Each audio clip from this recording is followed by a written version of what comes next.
So we're talking about sentences, and we want to know what is a sentence. Well, we know that we use sentences when we speak or when we write, and they help us to express ourselves in meaningful ways. Well, what is a sentence? Well, let's see what a sentence is not. I'm going to put some words here, and you tell me, is this a sentence? Roars loudly. Well, right where you're going, of course not. It can't be a sentence. And the question is, why can't this be a sentence?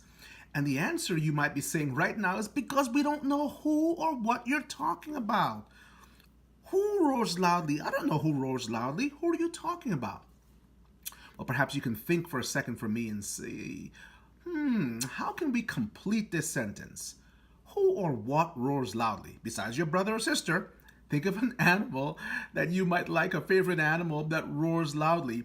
Well, some of you might have said dinosaurs or maybe even lions. My favorite actually is the lion. So the lion roars loudly. Now, is this thought completed? Now does it make sense? Yes, because now we know who or what we're talking about. The lion roars loudly. That's who we're talking about, the lion. And what are we saying about the lion? We're saying the lion roars loudly. Now we have a complete thought. Well, what was missing? We didn't know who we were talking about. Who roars loudly? We were missing a subject. Now we have our subject. We know who or what we're talking about. The subject of the sentence is who or what we're talking about. Well, what if we remove this part? Would we have a sentence? We would know who. We'd have the lion, but that's about it, right? Well, what is the lion doing? What are we saying about the lion? Very simply, we need another part of the sentence that tells us who, or not who or what we're talking about this time, but tells us what we're saying about the subject. What is the subject doing or being? And in this case, this part of the sentence tells us that we're saying the lion roars loudly. Roars loudly. This completes my sentence. So I have a subject in the beginning, but then I need to complete my thought. And so this part of the sentence completes it. Well, this part has a fancy name to it, and we will call it the predicate. Yes. Well, how does that spell? Because I want to make sure it's spelled correctly. The word predicate, we'll say P-R-E-D-I-C-A-T-E.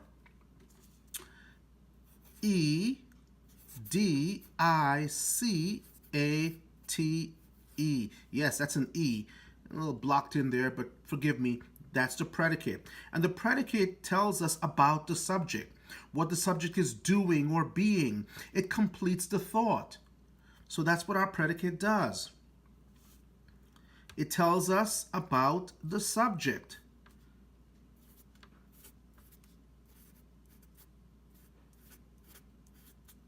About the subject. That's my predicate. And so I need a who, a subject, a who or a what, and I need a predicate.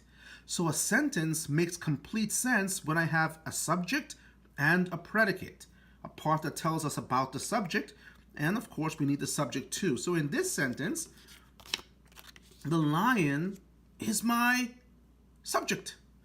And what am I saying about the lion? He roars, or it roars loudly. That is my predicate. You see? So who or what I'm talking about? Subject. Then I have my predicate, roars loudly, that tells me about the subject. Now I have a sentence. Why? Because it's a complete thought. It makes complete sense. And why does it make complete sense? Well, because I have a subject and a predicate. That's why my sentence makes sense. It has a subject and a predicate. Remember, predicate is spelled P-R-E-D-I-C-A-T-E, and it tells us about the subject. So what is a sentence? A sentence is a group of words that makes complete sense. A sentence is a complete thought. It has a subject and a predicate. A sentence is a complete thought with a subject and a predicate. And that's how we know what we're talking about and what makes sense. Okay?